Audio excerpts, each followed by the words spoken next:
చూచి నీ సత్క్రియలను చూసి పరలోకమందున్న నీ తండ్రిని మహిమపరచునట్లు వారి ఎదుట మీ వెలుగు ప్రకాశింపనీయుడి. మీ వెలుగును వారి ఎదుట ప్రకాశింపనీయుడి. కొంతమంది ఏం చేస్తారంటే వెలిగించబడతారు, ఆదర్శంగా నిలబడతారు.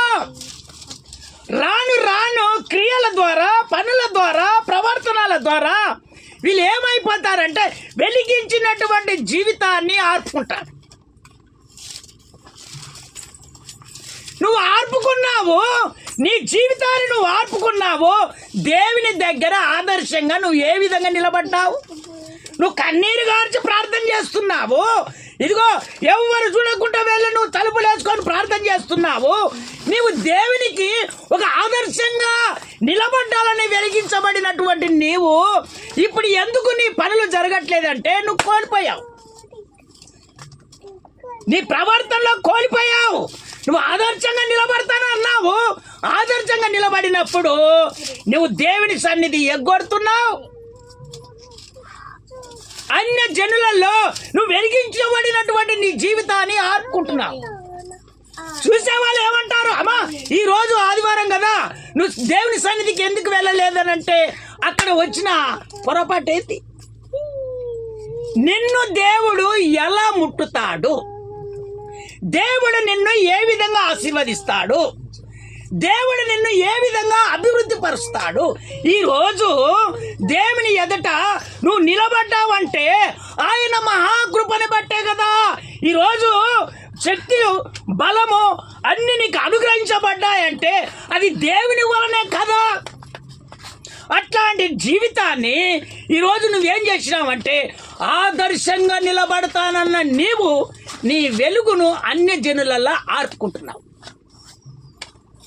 నీ వెలుగు ప్రకాశింపజేసే నీ వెలుగును, నీ మహిమను, దేవునితో ఉన్న అనుబంధాన్ని నీ క్రియల ద్వారా నువ్వు చెడగొట్టుకుంటున్నావు. అందుకే కదా కొన్ని కుటుంబాలలో ప్రార్థన ఆరిపోయిందంటే, ఆయన దీపం ఆరిపోయిందంటే, ఆయన మహిమ ఆరిపోయిందంటే కారణం ఏందో తెలుసా? అది వెలిగించబడినటువంటి నీవు ఇదిగో నీ దీపాన్ని నువ్వు ఆర్పుకున్నావు. అతి త్వరలో దేవుడు ఈరోజు నీతో మాట్లాడుతున్నాడు. నువ్వు ఖచ్చితంగా నువ్వు వెంటనే ఒక తీర్మానంలోనికి వచ్చేసి, ప్రభా నాది తప్పైపోయిందయ్యా, ఇక నుంచి నేను నీకు సాక్షి బిడ్డగా నిలబడతా. పరలోకంకెళ్ళి నువ్వు చూస్తావని నాకు తెలియదయ్యా, ఇప్పుడు నేను తెలుసుకుంటున్నాను. నన్ను క్షణము నువ్వు చూస్తున్నావని ఇప్పుడు నేను తెలుసుకున్నానని ఒక నిరీక్షణలోనికి నువ్వు రావాలని దేవుడు కోరుకుంటున్నాడు. దైవజనుడు ఏంది? దైవజనుడు ప్రార్థన చేయమంటే ప్రార్థన చేస్తాడు, కానీ చూసేదెవరు? మరి దేవుడు ఏం చెప్తున్నాడు?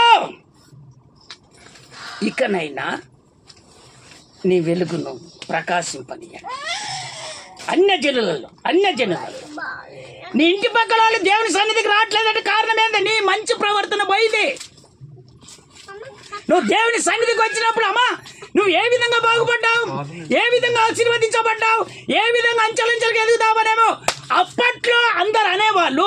ఇప్పుడు ఎందుకు అనట్లేదంటే నీలో క్రియలు బుద్ధి తప్పిపోయాయి. సాధ్యమైందే వెలిగించబడినటువంటి నీ జీవితాన్ని, నీ కుటుంబాన్ని నువ్వు ఖరాబు చేసుకున్నావు. అందుకనే అప్పుడు వచ్చినటువంటి వాళ్ళు ఇప్పుడు నీ సన్నిధికి రావట్లేదు, నీతో మాట్లాడట్లేదు. కారణం ఏంటంటే దేవుని బిడ్డలారా, అందరు అనుకుంటారు యేసయ్యని ఇంత భక్తి చేసినాం కదా, యేసయ్య ఎందుకు నాకు బాగు చేయట్లేదు నువ్వు అనుకుంటున్నావు. ఆయన నిన్ను ఒక ఆదర్శంగా నిలబడాలని కోరుకొని నిన్ను పిలుచుకుంటే నువ్వేం చేస్తున్నావు? దేవునికి సరి అయిన సాక్ష్యంగా నువ్వు నిలబడ్డావా? అందుకని నా ప్రభు అంటున్నాను, గత జీవితాన్ని పోగొట్టుకో. నీ జీవితం మార్చబడాలంటే, నువ్వు అభివృద్ధి పడాలంటే, నువ్వు అంచెలంచెలుగా ఎదగాలంటే ఒక ఆదర్శంగా దేవుని మందిరములో, దేవుని సంఘములో నువ్వు నిలబడును గాక. ఆ పై వచనం చదువు ఇప్పుడు చదివిన పై వచనం చదువు. మనుషులు దీపము వెలిగించి, చూడండి, మనుషులు దీపము వెలిగించి కొంచెము కింద పెట్టరు గాని అది ఇంట్లో నుండి వారందరికి ఇంట్లో ఉండు వారి అందరికి వెలిగించుటకై దీపస్తంభము మీదనే పెట్టుదురు. అది దీపస్తంభం మీదనే పెడతారు. స్తోత్రం చెప్తారా ఒకసారి గట్టిగా? ఇంకొకసారి గట్టిగా చెప్తారా? దేవుని బిడ్డలారా, నువ్వు వెలిగించబడితివి. నీ ప్రార్థన ఎటుపోయింది? ఇప్పుడు చుట్టుపక్కల ఉన్న వాళ్ళు ఎవరైనా వింటున్నారా నీ ప్రార్థన? ఏది నీ జీవితంలో మార్పేదే? దేవుడు నిన్ను ఆశీర్వదిస్తూనే ఉన్నాడు. నీకు ఏది కావాలంటే దేవుడు అది ఇస్తూనే ఉన్నాడు. కానీ ఇప్పుడు ఇవ్వకపోతే నా యేసయ్య మీద కోపడతావా? నా యేసయ్య మీద అన్య జనుల మధ్యలో కించపరుస్తావా? నా యేసయ్యకు ఇది జరగట్లేదని నువ్వు అనుకుంటావా? నా దేవుడు చేసిన దేవుడు ఒక ఆదర్శంగా నేను నిలబెట్టుకోవాలని నా దేవుడు చేసుకుంటే నువ్వేం చేస్తున్నావు? పనికే మళ్ళా పనులు చేస్తున్నావు. దొరకక ఇప్పుడే దొరుకుతుందని పనులకు వెళ్తున్నావు.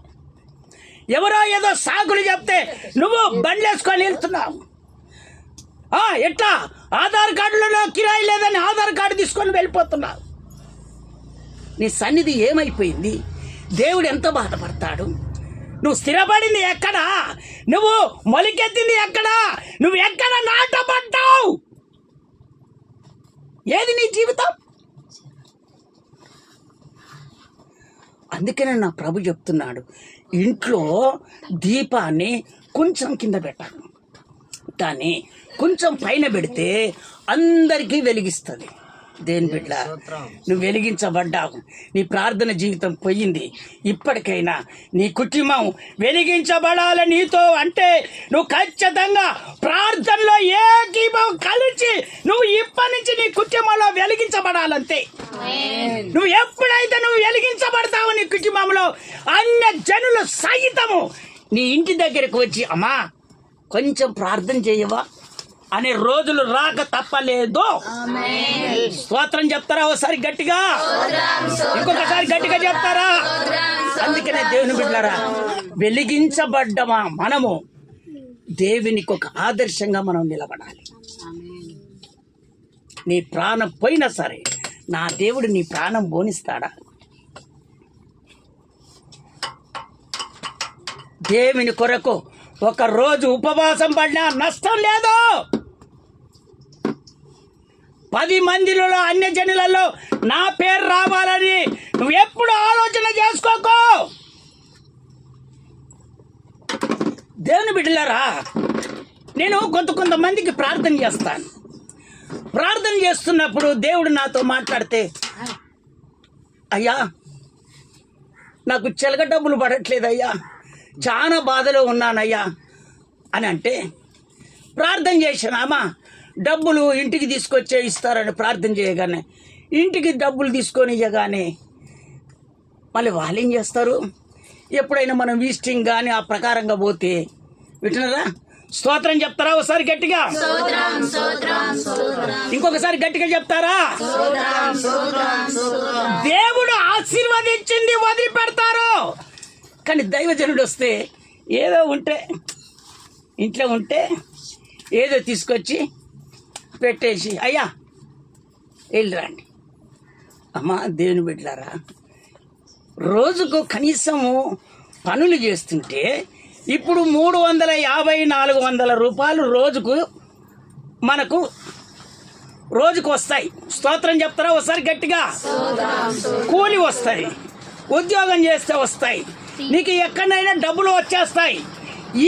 ఇవి నీకు జరిగినప్పుడు మరి దైవజనుణ్ణి నువ్వు ఎంత మంచిగా నువ్వు పంపించాలి. స్తోత్రం చెప్తారా ఒకసారి గట్టిగా?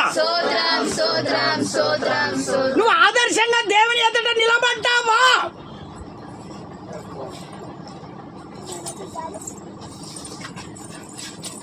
అంటారు అయ్యా మళ్ళా దేవుడు వచ్చినాయని చెప్పిన తర్వాత అయ్యా అవునయ్యా వచ్చినాయ్యా. అయితే దేవుని బిడ్డలారా, ఈరోజు నీ కుటుంబం వీధిలో పడుతుందంటే కారణం ఏంటో తెలుసా? నీ కుటుంబం అప్పుల బాధలో ఉంటుందంటే తెలిసేది ఎందుకో తెలుసా? అనారోగ్యం చేత బాధపడుతున్నావు అంటే ఎందుకో తెలుసా? పనులు ఎందుకు దొరకట్లేదంటే ఎందుకో తెలుసా? ఇదిగో నీ క్రియల వలనే, నీ ప్రవర్తన వలనే ఇప్పటికైనా నువ్వు మార్చుకొని నా యేసయ్యకు ఒక ఆదర్శంగా నువ్వు నిలబడాలి. అప్పుడు నా ప్రభుకు కనులెత్తి చూడు, అది ఏది జరగాలని నువ్వు అనుకుంటున్నావో అది జరిగే దానికన్నా ముందల్లే 2 రోజుల ముందల్లే నా ప్రభు జరిపిస్తాడు. నువ్వు తీర్మానం చేసుకున్న ఆ తీర్మానంలో కరెక్ట్గా నిలబడాలి, దేవుని ఎదుట నిలబడాలి. ఆ నిలబడ్డప్పుడే నీవు ఆ ఆశీర్వాదాన్ని నువ్వు పొందుకుంటావు. స్తోత్రం చెప్తారా ఒకసారి గట్టిగా? ఇంకొకసారి గట్టిగా చెప్తారా? అందుకనే దేవుని బిడ్డలారా, మనం ఆదర్శంగా నిలబడాలని నా దేవుడు కోరుకుంటున్నాడు. దేని ద్వారా? మంచి క్రియల ద్వారా ఇతరులకు, అంటే అన్య జనులకు మనము ఆదర్శంగా నిలబడాలి. అప్పుడు దేవుడు సంతోషపడతాడు. స్తోత్రం చెప్తారా ఒకసారి గట్టిగా? యవన వయసులో, తక్కువ వయసులో చిన్న పిల్లలు మొదలుకొని పెద్దవాళ్ళ దాకా దేవుడు మాట్లాడుతున్నాడు. నువ్వు ఇప్పటి నుంచి కూడా దేవునికి ఒక ఆదర్శంగా నిలబడితే నీకు ఏది జరగాలనో నా దేవుడు నీకు జరిపించి చూపిస్తాడంతే.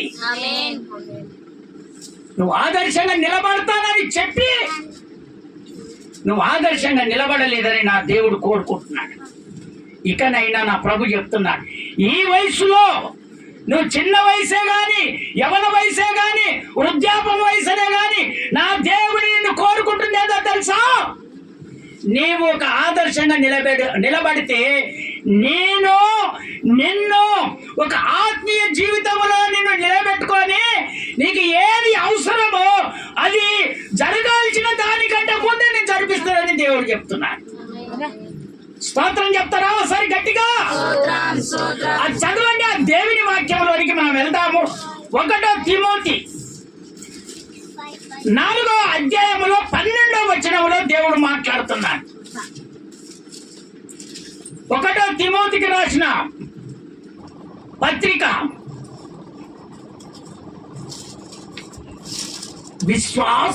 విశ్వాసులకు మాదిరిగాని మనం నిలబడాలి.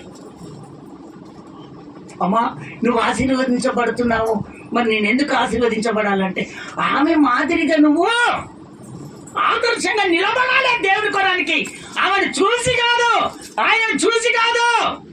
నీవు ఎక్కడ తప్పిపోయావో అక్కడనే ఈ రోజు నువ్వు ఎతకాలని నా దేవుడు కోరుకుంటున్నాడు అంతే. చదువు చదువు 4వ అధ్యాయం 12వ వచనం. యవనను బట్టి, అమ్మా, యవనలను బట్టి ఎవడు నిన్ను తృణీకరింపకయు గాని మాటలోను ప్రవర్తనలోను ప్రేమలోను విశ్వాసములోను అపవిత్రతలోను విశ్వాసులకు మాదిరిగా ఉండుము. దేవుడు చెప్తున్నటువంటి మాటలు మళ్ళీ రిపీట్ చేయి. అక్కడక్కడ తప్పులు పోతున్నాయి. రిపీట్ చేయి. యవనమును బట్టి, యవనం అంటే ఇప్పుడు ఉన్నటువంటి యవన దశలో ఎవడును నిన్ను నిన్ను తృణీకరింపగా వాడు మాయ మాటలు చెప్పి నిన్ను తృణీకరించుకుంటాడు, నిన్ను దగ్గరికి చేసుకుంటాడు, నీ ప్రవర్తనలో మార్పు తెస్తాడు, నీ జీవితాన్ని ఖరాబు చేస్తాడు, నీ జీవితాన్ని మలుపు తిప్పుతాడు, అనేకమైనటువంటి పోరాటాల ద్వారా నిన్ను మలుచుకుంటాడు. గాని మాటలోను ప్రవర్తనలోను ప్రేమలోను విశ్వాసములోను పవిత్రతలోను విశ్వాసులకు మాదిరిగా ఉండుము. విశ్వాసులకు మాదిరిగా నువ్వు నిలబడాలని నా దేవుడు కోరుకుంటున్నాడు. స్తోత్రం చెప్తారా ఒకసారి గట్టిగా? ఇంకొకసారి గట్టిగా చెప్తారా?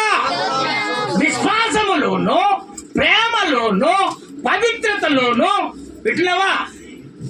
ఇంకా అక్కడ చెప్తున్నటువంటి మాట ప్రేమలోను విశ్వాసులకు మాదిరిగా నువ్వు ఉండాలి. ఇక నిన్ను దేవుడు ఎందుకు అభివృద్ధి పరచాడు? నేను దేవుడు ఎందుకు అభివృద్ధి పరచడు? దేవుడు నీకు యోగ్యత కలిగినటువంటి దేవుడు, అందరినీ ఆశీర్వదిస్తున్న దేవుడు, నీకెందుకు ఉద్యోగం ఇవ్వడు? నీకెందుకు పనులు కల్పియడు? నీకెందుకు చదువులో ఫెయిల్ చేస్తాడు? నీకు కావలసినది నా దేవుడు నీకెందుకు ఇవ్వడు? ఆయన ఇస్తాడు, ఆయన ఇస్తాడు. నువ్వెక్కడో నీ క్రియలలో పొరపాటు ఉంది. అందుకే నా ప్రభు చెప్తున్నాడు, ఇక నువ్వు ఒక తీర్మానంలోనికి రావాలి. ఎందుకంటే ఈ కడవరి దినాలలో సాతానుడు ఎంటనే నిన్ను ఏం చేస్తాడంటే నిన్ను ఒక మాదిరిగా వలలో వేసుకుంటాడు. ఫస్ట్ వచనం చదువు. అయితే కడవరి దినములలో కొందరు అబద్ధికుల వేషము ద్వారా వస్తారు, మోసపరచు ఆత్మల ద్వారా వస్తారు. ఎట్లరా? ఓ మా సంఘములో అది ఉంటుంది, మా సంఘములో ఇది ఉంటుంది, అట్లా ఇట్లా అన్ని చెప్పేసి మీ యవన దేశాన్ని ఏం చేస్తారంటే లాగేస్తారు. దేవుని బిడ్డలారా, నీ సంఘము పవిత్రమైనటువంటి సంఘం. ఇదిగో మాయ మాటలు చెప్తారు, అనేకమైనటువంటి అన్ని చెప్పి నేను వలలో చిక్కేసుకొని నీ జీవితానంతా ఖరాబు చేస్తారు. అందుకే నా ప్రభు చెప్తున్నాడు, విలువైనటువంటి ఉపదేశములను పెరగాలి, విలువైనటువంటి ఆత్మీయ జీవితములను పెరగాలి, విలువైనటువంటి మార్గములను నడుచుకోవాలి. అందుకనే అపవిత్ర పాలు కాకూడదు, పవిత్రత కలిగి నువ్వు జీవించాలి. అన్య జనుల మధ్యలో, ఇదిగో పట్టణంలో, గ్రామాల్లో, నువ్వు నివసిస్తున్న చోట్లలో కూడా నీ ప్రవర్తన అస్సలు మార్పు ఉండకూడదట దేవుడు చెప్తున్నాడు. నువ్వు ఆయనకు ఒక తీర్మానం చేసుకున్నావు. ఏమన్నా తెలుసు? అయ్యా, నిన్ను ఒక ఆదర్శంగా నీ కొరకు జీవిస్తానని తీర్మానం చేసుకున్నావు. నీవు యేసయ్య ప్రేమ ఎక్కడ పోద్ది? విశ్వాసం ఎక్కడ పోతుంది? నీ విశ్వాసం, నీ ప్రేమ ఎక్కడ పోతుంది?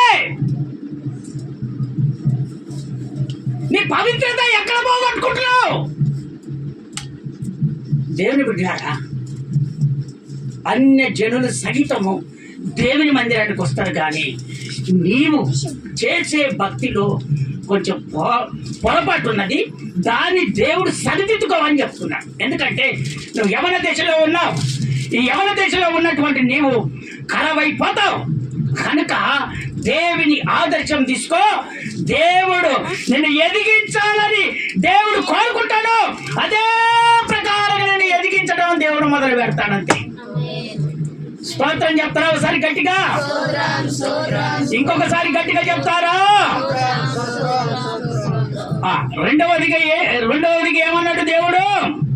అమ్మా, విశ్వాసులకు మాదిరిగా ఉండవలను అన్నాడు.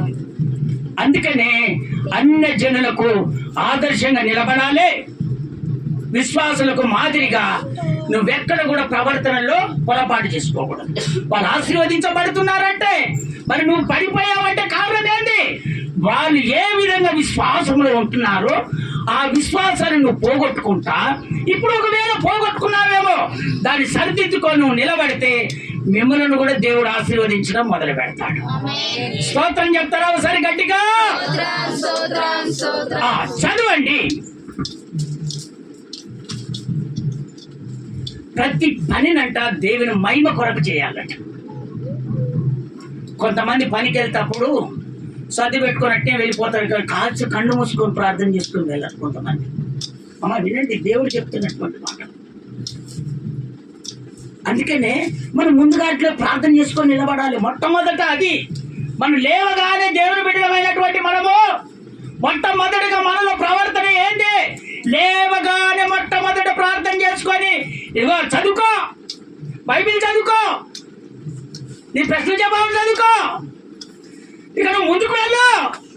నువ్వు బడికి పోయేటప్పుడు, కాలేజీకి పోయేటప్పుడు, పనికి వెళ్ళేటప్పుడు నీవు మొట్టమొదట ప్రార్థన చేసుకోనే నువ్వు బయలుదేరు. నీకెందుకు బస్సులు దొరకవు? నీకెందుకు పని దొరకదు? నువ్వెందుకు ఆశీర్వదించబడవు? చదవండి ఆ మాట. కొలసీలకు రాసిన పత్రిక కొలసీకి రాసిన పత్రిక 3వ అధ్యాయము 23వ వచనం.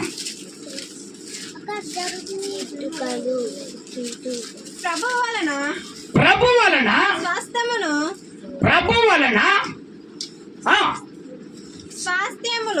శాస్త్రమును ప్రతిఫలముగా పొందుదుమని ఎరుగుదురు గనుక మీరు ఏమి చేసినను మనుషుల నిమిత్తము కాక ప్రభు నిమిత్తమని మనస్ఫూర్తిగా చేయుడి.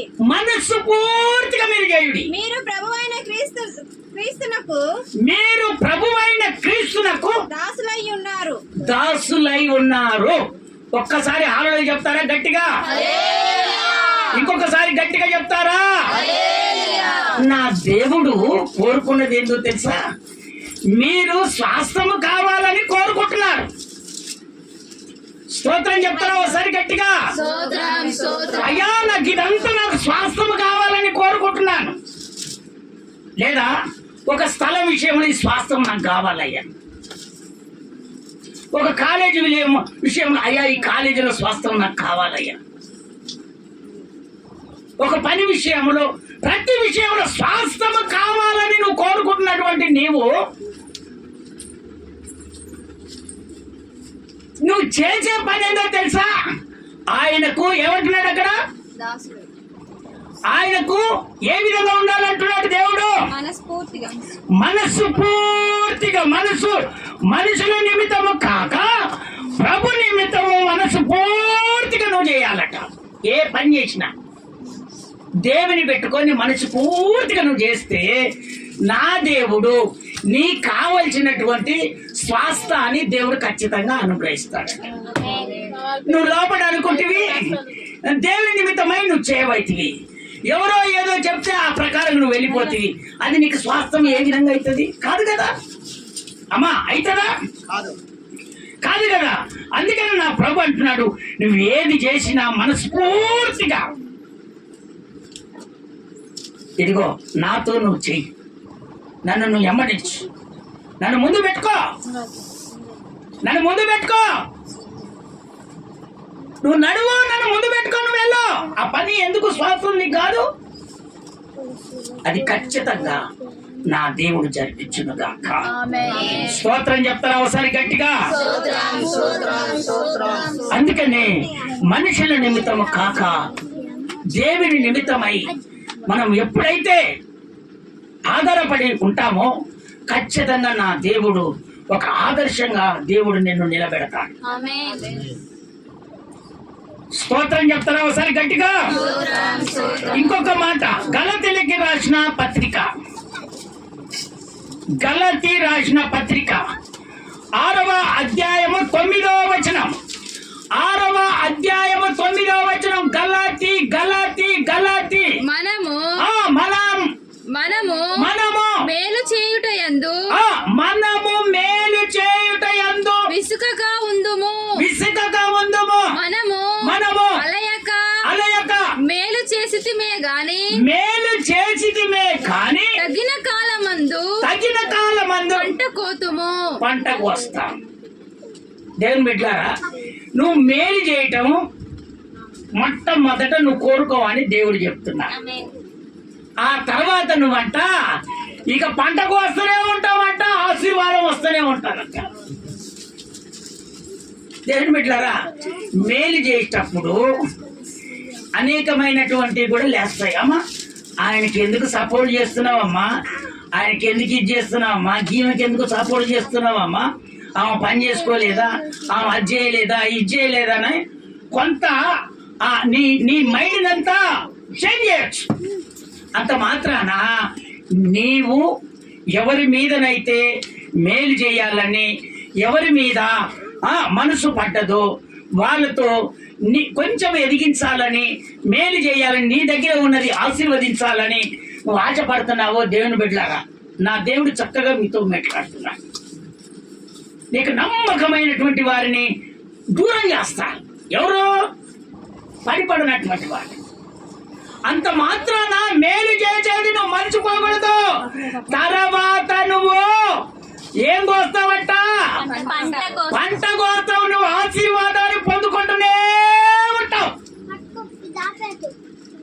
అందుకనే దేవునికి మనం ఏం చేయాలి? ఇచ్చి ఏం చేయాలి? తగిన దేవునికి ఇచ్చి మనం చూడాలి.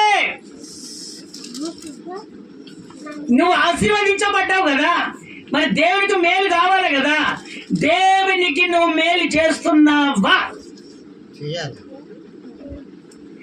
దేవునికి నువ్వు మేలు చేస్తే నువ్వు పంటకు వస్తావు. అంత నీదే అయితే మరి దేవుడు అమ్మా, నీ జీవితంలో మార్పు రావాలంటే, ఒక ఆదర్శంగా నిలబడాలంటే దేవుని కూడా నువ్వు మేలు చేసేవారిగా నువ్వు నిలబడాలి. నువ్వు పక్క వాళ్ళకు కూడా మేలు చేసేవారిగా నువ్వు నిలబడాలి. ఆ విధంగా నిలబడ్డప్పుడే ఒక ఆదర్శంగా దేవుడు నేను చూసుకుంటాడు. స్తోత్రం చెప్తారా ఒకసారి గట్టిగా? ఇంకొకసారి గట్టిగా చెప్తారా? అనేకులకు నేను మన విశ్వాసులకు కన్నా ఎక్కువ దూరములకు అందరికీ నేను ప్రార్థన చేస్తా ఉంటాను. వాళ్ళు నాకు ఆ యూట్యూబ్ లో మన నెంబర్ తీసుకొని వాళ్ళు ప్రార్థన చేయించుకుంటా ఉంటారు. ప్రతి వారికి నేను ప్రార్థన చేస్తాను. వాళ్ళు అనే మాట ఏందయ్యా, మేము దగ్గర ఉంటే ఎప్పుడో మీకు అయితే అయ్యా మేము అది చేద్దాము ఇది చేస్తామని అంటారు. కానీ మన చుట్టుపక్కల ఉన్నటువంటి వాళ్ళకు ప్రార్థన చేస్తే అన్ని జరుగుతాయి, కానీ దేవునే మర్చిపోతారు. ఈ రోజు మనం ఈ విధంగా ఉన్నామంటే కారణం ఎందుకు తెలుసా అమ్మా? ఆయన కేవలము ఆయన కృప తప్ప వేరొకటి లేదు. ఈరోజు ఈ విధంగా నిలబడ్డామంటే, వేరే ఎన్ని సపోర్ట్లు వచ్చినా కూడా మనం ఇక్కడ నిలబెట్టుకున్నామంటే కారణం ఏంటంటే దేవుని కృప. కానీ మనం ఇదే విధంగా ఉందామా, లేక మనం చక్కటి మందిరం కట్టుకుందామా? ఇది కావాలిగా. ఇదైతే వద్దమ్మా, ఇదొద్దు. చేతులైతే ఒక హాలమే చెప్తామా గట్టిగా? ఇంకొకసారి గట్టిగా చెప్తామా? కలులారా, కొంతమంది తొందర పడుతున్నారు, కొంతమంది ఎన్నికైతున్నారు. మిమ్మల్ని అందరినీ దేవుడు సరిదిద్దును గాక. అందరినీ దేవుడు గుప్పిలుడు విప్పును గాక. మన శక్తి కొలదే మనం కట్టుకుందాం, అంతే కదా. మన శక్తి ఎంతవరకు ఉన్నదో అంతే కట్టుకుందాం. మన తర్వాత అభివృద్ధి పరుస్తూనే ఉంటాడు దేవుడు. అందుకని మనం ఎక్కడికి వెళ్ళదు, మనం ప్రార్థనలో ఉందాము. మన కొరకు మన దైవజనులందరూ ప్రార్థనలు చేస్తూనే ఉంటారు. వాళ్ళు చేస్తున్నారు, మనం ఈ రోజు నిలబడుతున్నాం. ఒక్క హల్లెలూయా చెప్తారా గట్టిగా? అందుకని ఏమంటున్నాడు దేవుడు? ఆ మాట ఏమంటున్నాడు ఇప్పుడు? మనము మొట్టమొదట మేలు చేయాలి, తర్వాత ఏమొస్తుంది? పంట కోసుకుంటాం. మనమే వెళ్ళి మనం కోసుకుంటాం అని దేవుడు చెప్తున్నాడు. అయితే కొంతమంది దేవుడు ఆదర్శంగా నిలబడాలని నిలబెట్టుకున్నాడు. కానీ లాస్ట్కి వచ్చేసరికి ఏమనుకున్నారంటే, ఆ దేవుని కళ్ళు ఆయన దూరం ఉన్నాడు, ఎవరు చెప్తే ఆయన వింటాడు, మనల్ని చూస్తున్నాడు అని ఏం పని చేసిందో చూడు. చదవండి ఆ మాట, చదవండి. అపొస్తలుల కార్యం 5వ అధ్యాయం 1వ వచనం. 1, 2 చదివి అక్కడ ఆపండి. తరువాత ఆయన పరమునకు చేర్చుకొనబడిన అపొస్తలుల కార్యము 5వ అధ్యాయము 1వ వచనము. 5వ అధ్యాయం 1వ వచనము. అననీయ అనే ఒక మనుషుడు తన భార్య అయిన సఫీరతో ఏకమై పొలము అమ్మారు. భార్యకు ఎరుకగానే వాడు దాన్ని వేలలో కొంత దాచుకొని కొంత తెచ్చి అపోస్తలుల పాదముల యొద్ద పెట్టాడు. అప్పుడు పేతురు అననీయ ఈ భూమి నీ భూమి వేలల్లో కొంత దాచుకొని పరిశుద్ధాత్మను మోసపరచుటకు సాతాను ఎందుకు నీ హృదయమును ఎందుకు ప్రేరేపించింది? కూర్చోనా? ఒక్కసారి ఆడలో చెప్తారా గట్టిగా? దేవుడు ఏం చేశాడంటే సంఘములో ఒక ఆదర్శంగా నిలబడాలని వాళ్ళకు కావలసిన అన్ని దేవుడు చేస్తూనే ఉన్నాడు. దైవజనుడు ప్రార్థన చేస్తూనే ఉన్నాడు. వాళ్ళు అంచెలంచెలుగా ఎదుగుతూనే ఉన్నారు. ఓ రోజు ఏమైందంటే పొలం అమ్ముకున్నారు. వాళ్ళిద్దరు ఏకమయ్యే అమ్ముకున్నారు. కానీ డబ్బులు వచ్చినప్పుడు ఆమెకు తెలియక ఈమెకు తెలియక ఆ కొంత అంత కాదు కొంత దేవునికి ఎంత ఇవ్వాలి? 10,000లో 1,000 రూపాయలు దేవునికి ఇవ్వాలి. స్తోత్రం చెప్తారా ఒకసారి గట్టిగా? ఇంకొకసారి గట్టిగా చెప్తారా? అయితే వీళ్ళేం చేసిరంటే ఇంత రేటుకు పోయింది వాళ్ళకేం తెలుస్తారు? ఇప్పుడే చెప్పాను కదమ్మా నేను. ప్రార్థన చేస్తే వచ్చేసిన అని చెప్తే ఇంటి దగ్గరికి పోతే మరి ఈ విధంగా పంపిస్తారు. దైవ జనుల ద్వారా, ప్రతిష్టత కలిగిన దైవ జనుల ద్వారా అన్ని దేవుడు తెలియపరుస్తాడు. నీ కుటుంబం తెలుసు, నీ భర్త తెలుసు, నీకు ఎవరు సపోర్ట్ గా చేస్తున్నారు, నువ్వు ఎక్కడెక్కడ సెల్ ఫోన్లు రికార్డు చేస్తావు, ఎక్కడెక్కడ ఏం తిరుగుతావు. మరి నా దేవుడు నాకు చెప్తాడా?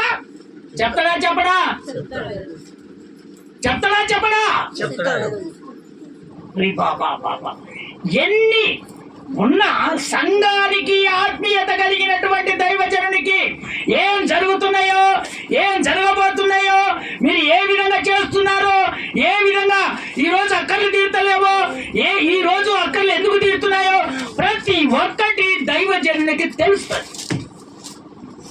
దైవజనుడు మీకు చెప్పడుగా? చెప్తారా? చెప్పండి. స్తోత్రం చెప్తారా ఒకసారి గట్టిగా? అనేకమైన బాధలు, ఆ తల్లి అనేకమైన బాధలు.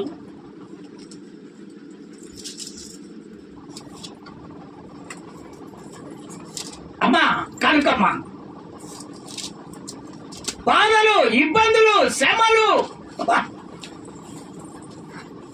అట్లాంటి వాటికి వెళ్ళి దేవుడు విడిపించి నేను సంతోషంగా ఒక ఆదర్శంగా దేవుడు నిలబెడుతుంటే ఎవరో వచ్చి ఏదో అంటుంటే మీ జీవితాల్లో మీరేం చేస్తున్నారంటే పొరపాటు చేసుకుంటున్నారు. అప్పటి వరకు మీరు దేవుని బిడ్డలారా, మన యేసయ్యే ధనవంతుడు. స్తోత్రం చెప్తారా ఒకసారి గట్టిగా? ఆయనను నమ్ముకున్నటువంటి మనకు ధనము కొదువుగా ఉంటుందా? ఉండదు. అందుకనే నా ప్రభు ఏం చేస్తాడంటే ఇదిగో మిమ్మల్ని చూస్తా ఉంటాడు. అయ్యా మరి వాళ్ళంతా అబద్ధాలు ఆడుతున్నారు, బల తిరుగుతాడు.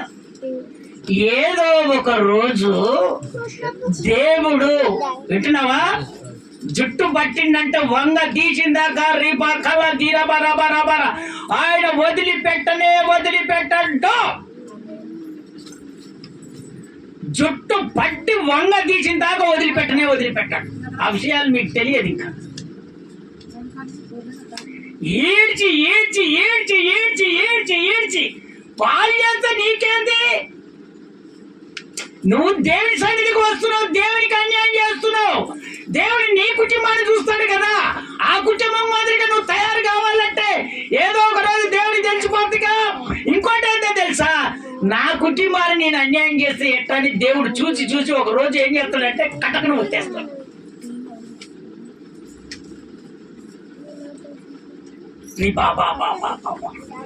పరిశుద్ధుడు దేవుడు మాట్లాడుతున్నటువంటి మాటలు. అందుకనే దేవునికి ఒక ఆదర్శంగా నిలబడినటువంటి మనము ప్రభు రాకడ పరంతరం వరకు ఒక ఆదర్శంగా మనం నిలబడాలి. భూమి అమ్ముడపోవాలని దైవజనుడి దగ్గరకు వస్తేవి ప్రార్థన చేస్తే అమ్ముకుంటేవి కట్టలు వచ్చి అవి రాగానే నువ్వు సంతోషపడుతుంది. భార్యకు తెలియకుండా భర్త తీసుకునే భర్తకు తెలియకుండా భార్య తీసుకున్నాయి, దేవునికి ఇచ్చేయి. ఆ దైవజనుడి దగ్గరికి పోగానే దేవుడు చెప్తూనే ఉండే, అయ్యా నువ్వు పొరపాటు చేసావయ్యా అనగానే చెప్పాలి కదా, నేను పొరపాటు చేశాను చెప్పలే. మళ్ళా అక్కడ చెప్తుండగానే ఆయన వెంటనే చనిపోయాడు అక్కడ. అందుకనే దేవుని బిడ్డలారా, చేతులెత్తి దండం పెట్టి చెప్తున్నాను, మీరు దైవజనుని విషయంలో కానీ దేవుని విషయంలో కానీ మీరు నమ్మకంగా ఉంటే మీరు ఖచ్చితంగా ఆశీర్వదించబడతారు. రీ బాబా, ఇది దేవుడు చెప్తున్నటువంటి మాట. ఒకవేళ అటు ఇటు ఉంటే మీకు ఆశీర్వాదం దొరకదు. ఒక ఆదర్శంగా నిలబడతానయ్యా అని ఈ రోజు నుంచి నువ్వు ఏకీభవించు దేవుని ఎదుట. ఆయన నిన్ను అభివృద్ధి పరచడం మొదలు పెడుతూనే ఉంటావు, నువ్వు పంట కోస్తూనే ఉంటావు. అంతే, ఆ పంట తరిగి పోనే పోదు. ఏట ఏట ఏట ఏట పంట కాస్తూనే ఉంటావు అంతే. వెంటనే ఏమైపోయాడు తెలుసా? చనిపోయాడు. అతన్ని తీసుకుపోయి సమాధి చేస్తుండగానే భార్య వచ్చేసింది. మళ్ళా ఆయనకు ఎరకకు లేకుండా ఈయన చనిపోయాడు, ఈమెకు తెలియదు. ఈయన వచ్చింది కూడా ఆమెకు తెలియదు. ఆయనకు తెలియకుండా ఈమె కానుక తీసుకొని వచ్చింది, దేవుడికి ఇచ్చేది. ఈమె తప్పే చేసింది, ఈమె కరెక్ట్ దేలే. మళ్ళా ఏమా ఇద్దరు కలిసి ఇంతకే అమ్మారా? అయ్యా ఇంతకే అమ్మా. చూస్తుండగానే ఆమె కూడా చనిపోయింది. స్తోత్రం చెప్తారా ఒకసారి గట్టిగా? ఇంకొకసారి గట్టిగా చెప్తారా? ఆమెను కూడా తీసుకుపోయి ఎక్కడ పెట్టాడు తెలుసా? భర్త దగ్గరనే ఆమెను కూడా పెట్టేశాడు. అందుకని దేవుని బిడ్డలారా, మేలు చేయటము దేవునికి నేర్చుకోవాలి.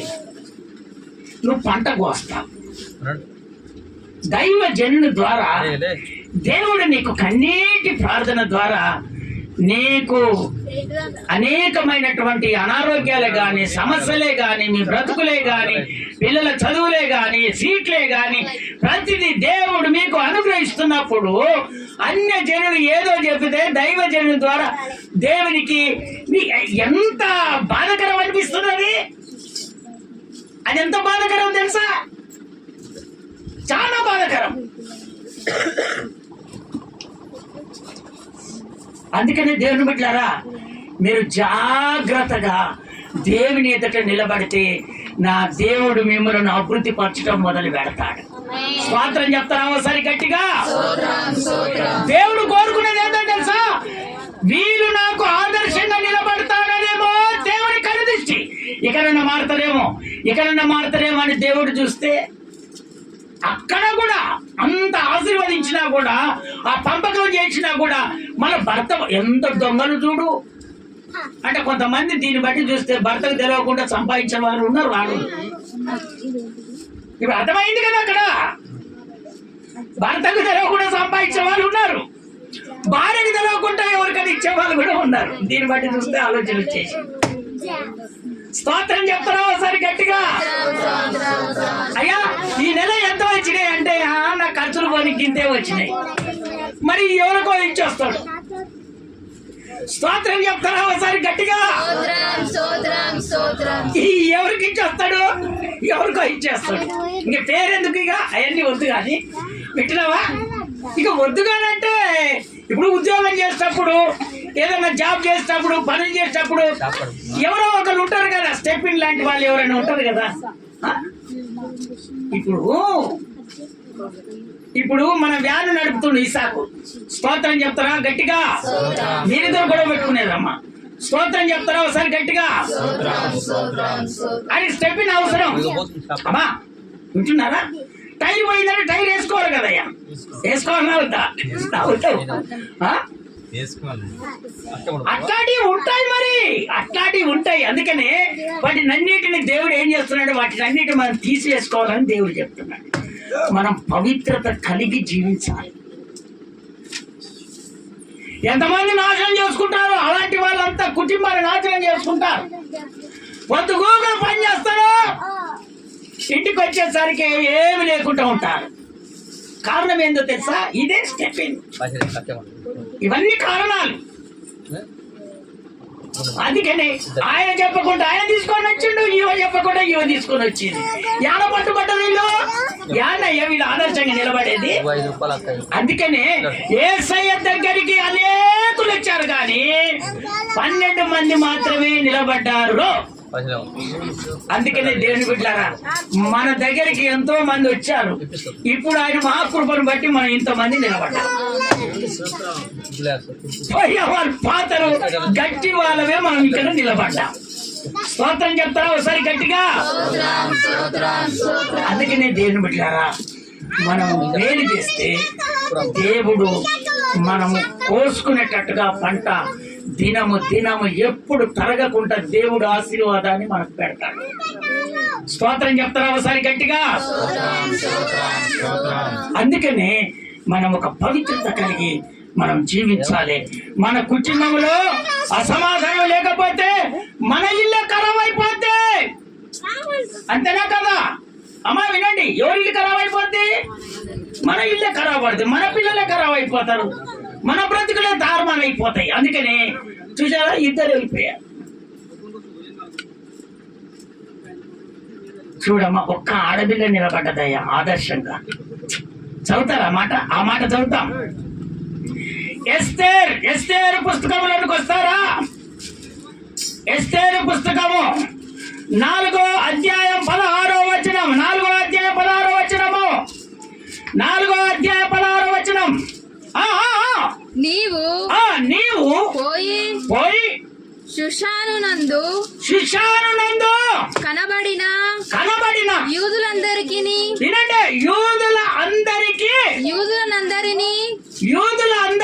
సమాజ మందిరమునకు సమకూర్చి నా నిమిత్తము ఉపవాసముండి 3 దినములు. ఎన్ని దినములు? 3 దినములు అన్నపానములు చేయకుండుడి. నేను నా పనికత్తెలను కూడా ఉపవాసము ఉందుము. ఒక మాట చదువు. ప్రవేశించుట న్యాయ వ్యతిరేకముగా ఉన్నాను. నేను రాజునొద్దకు ప్రవేశిస్తాను. నేను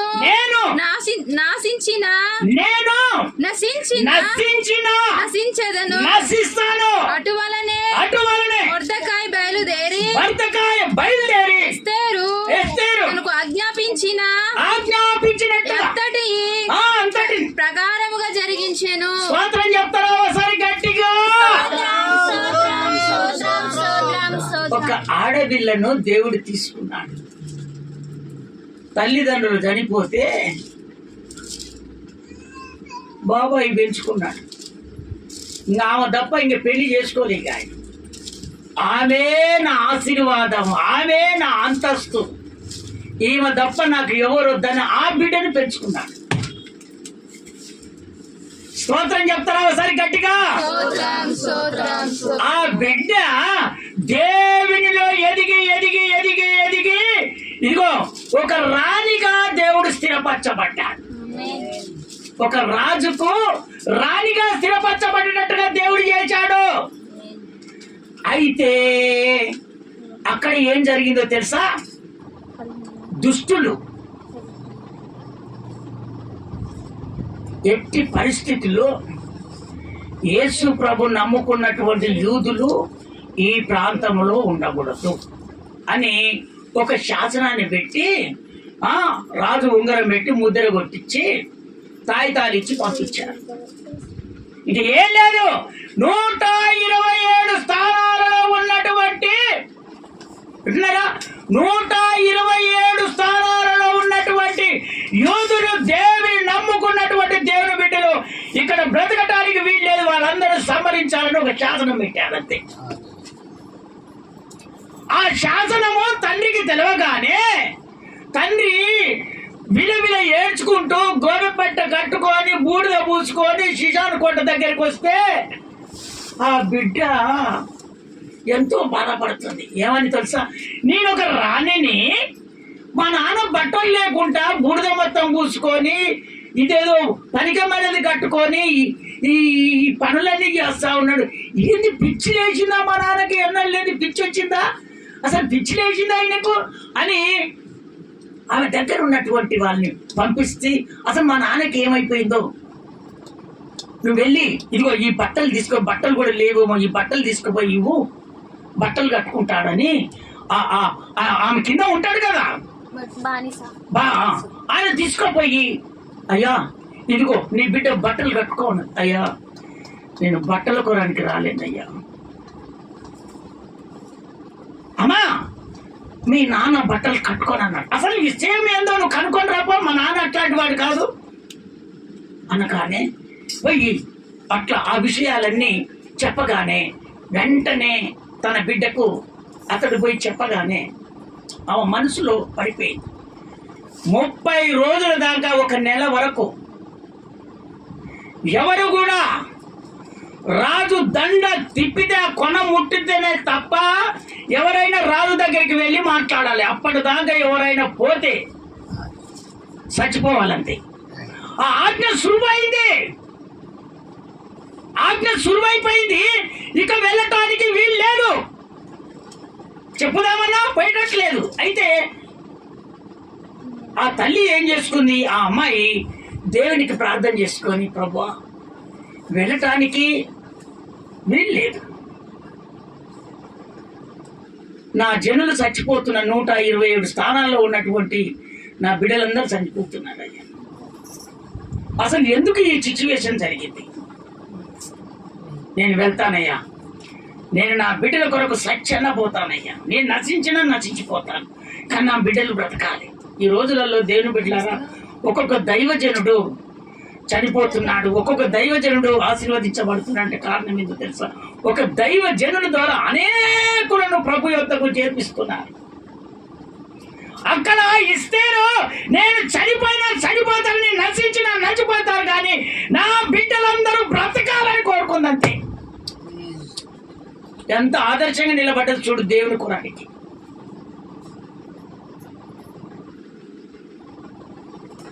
వెంటనే ఆమెకు కింద ఉన్నటువంటి ఆ పరిచారకునికి వెళ్ళి ఒక్కటే మాట చెప్పింది, ఇదిగో యూదులందరినీ 3 దినాలు నా కొరకు మా నాన్నను ఉపవాసం ఉండమని. అందరూ ఇదిగో రాజు ఆజ్ఞ లేని 30 దినాలు కావస్తుంది. ఇప్పటి వరకు ఎవరు కూడా రాజు దగ్గరికి వెళ్ళలేదు. ఒకవేళ వెళ్తే ఎవరైనా చనిపోవాల్సిందే. ఈ ఆజ్ఞ సులువైంది కనుక నువ్వు వెళ్ళి నా ప్రజల కొరకు నేను నశించిపోతాను, కానీ మా నాన్నకు చెప్పి మా బిడ్డలు ప్రార్థన చేస్తే ఖచ్చితంగా నన్ను బ్రతికిస్తాడు, అందరిని బ్రతికిస్తాడు నా దేవుడు. ఆయన సజీవుడు, ఆయన యోగ్యత కలిగిన వాడు, ప్రతి ఒక్క కట్టడు విడిపించిన వాడు, అనేకులను స్వస్థపరిచిన వాడు, అనేకులను ఆశీర్వదించబడిన వాడు. ఆయన మాట తప్పని దేవుడు, మాట ఇచ్చాడంటే ఆయన ఖచ్చితంగా నెరవేర్చే దేవుడు అని చెప్పాడు. వెళ్ళి తండ్రికి విషయం చెప్పగా, అయ్యో నా బిడ్డకి విషయం తెలియదా అని, అమ్మా నువ్వు చెప్పినట్టుగా మేము 3 దినాలు ఉపవాసంతో ప్రార్థన. ఉపవాస ప్రార్థన అంటే ఏందో తెలుసా? అది ఖచ్చితంగా జరిగి తీరుతుంది అంతే. నువ్వు ఉపవాసం ఉండో, ఈ పని నిమిత్తమై ఒక పని నాకు జరగాలని ఉపవాసం ఉండో, ప్రార్థన చేయి, కన్నీరు కార్చు దేవుని ఎదుట. ఆయన ఖచ్చితంగా దిగి వచ్చి ఆ పని ఖచ్చితంగా సాగు చేస్తాడు ఆయన అంతే. ఉపవాసంలో ఉన్నట్టు పవర్, అది అంత పవర్ ఉంటుంది ఉపవాసంలో. కొంతమంది మన ఉంటారు, కొంతమంది మా మందిరంలో ఉపవాసాలు లేవు, మేము మంచిగా ఉంటాం. వాళ్ళకి ఏం తెలుసు భక్తి? వాళ్ళకి భక్తి ఏం తెలుసు? దేవుడి గురించి ఏం తెలుసు? మన ఆత్మీయంగా ఎదిగే వాళ్ళని చెడగొట్టడం మొదలు పెడతారు. అందుకని దేవుని బిడ్డలారా, ఆమె ఎప్పుడైతే ప్రార్థన చేశారో ఈ ధూపము, ఇదిగో దైవజనుని ధూపము, ఇదిగో ఎక్కడికి వెళ్ళింది తెలుసా? రాజు దగ్గరికి వెళ్ళింది. ఇక వెళ్ళింది ఎవరు? రాణి వెళ్ళిపోయింది. చావనన్నా చచ్చిపోతాను నా ప్రజల కొరని, నేను బ్రతకనన్నా బ్రతక, నేను బ్రతికియనలా బ్రతికిస్తాను, చనిపోయినా చనిపోతానని పోయింది నిలబడి. రాజు ఆ దండ తీసుకొని ఎదురుకు రాగానే నిలబడింది. ఆ కొనను పోయి ముట్టింది. అమ్మా నీకేం కావాలమ్మా? అంత బాధే వచ్చింది నీకు, రానే. అమ్మా, ఎంత ఆశ్చర్యకరమైనటువంటిది చూసుకో. అయ్యా 127 స్థానాల్లో ఉన్నటువంటి నా బిడ్డలు బ్రతకాలయ్యా. ఇదిగో అందరూ వాళ్ళ మీద అపనేరం చేశారయ్యా. చేసి ఎక్కడ ఉన్నోళ్ళని అందరిని చంపాలని చూస్తున్నారయ్యా మా జనాలను. అయ్యా మీరు ఆ కాగితాలను వెనక్కి తీసుకొని ఆ బిడ్డలందరిని బ్రతికించాలంటే వెంటనే ఎవడైతే ఆ శాసనం రుజువు చేయించాడో రాజు ద్వారా వాని వెంటనే ఉరిశిక్ష చేయించాడు, ఉరి తీపించాడు. 127 స్థానాల్లో ఉన్నటువంటి దేవుని బిడ్డలందరినీ రక్షించాడు. స్తోత్రం చెప్తారా? ఒకసారి గట్టిగా, ఇంకొకసారి గట్టిగా చెప్తారా? నువ్వు దేవుని నమ్ముకున్నావు, దేవుని ఎదుట నిలబడ్డావు, దేవుని కొరకు యోగ్యత కలిగి నిలబడ్డావు. నీవు దేవునికి ఒక ఆదర్శంగా నువ్వు నిలబడ్డావా? నువ్వు నిలబడ్డావా? అయ్యా లేదయ్యా, ఇప్పుడిప్పుడే పనులు దొరుకుతాయని వెళ్తున్నా. ఏమది? దేవుని కొరకు, నేను బ్రతికించిన దేవుని కొరకు ఒక తీర్మానం చేసుకొని ఆత్మీయ అబద్ధాలు పడతావా? ఇక్కడైనా నా ప్రభు చెప్తున్నాడు, ఒక ఆదర్శంగా నువ్వు నిలబడాలి. ఎందుకో తెలుసా? మన స్థితి ఇంతే కాదు, ఆయన రాజ్యములో చేర్చబడాలి. అప్పటి వరకు నా ప్రభు రానై ఉన్నాడు. ఆయనను ఎదుర్కొనటానికి మనం సిద్ధంగా ఉండాలి. ఈ భూమి మీద ఏది తక్కువ కాకుండా ఆయన చూసుకుంటాడు. ఆదర్శంగా మనం నిలబడాలి ఆయన కొరానికి. అప్పుడు నీ జీవితంలో మార్పు దేవుడు తీసుకొని వస్తాడు. అందుకనే దేవుని బిడ్డలారా, మనము దేవుని నమ్ముకున్న అటువంటి మనము ఆయనకు ఆదర్శంగా మనం నిలబడాలి. ఎక్కడెక్కడ ఆదర్శంగా నువ్వు నిలబడలేదు, ఈరోజు ప్రభు నీతో మాట్లాడాడు. ఇక్కడి నుంచి నాయన ఎక్కడ పొరపాటు జరిగిందో అవన్నీ నేను తీసేసుకొని నీకు నేను ఆదర్శంగా నిలబడతానయ్యా, నా కార్యాలు జరిపించు ప్రభు అని అందరూ నిలుమొక్కల మీద ఉండి ఒక తీర్మానంకి వచ్చేద్దామా? దేవుని బిడ్డలారా, అందరూ నిలుమొక్కల మీదకి వచ్చేద్దాం. అందరూ నిలుమొక్కల మీదకి వచ్చేద్దాం. నా ప్రభు నీతో మాట్లాడాడమ్మా, ఆయన నీతో మాట్లాడాడు. నీ హృదయం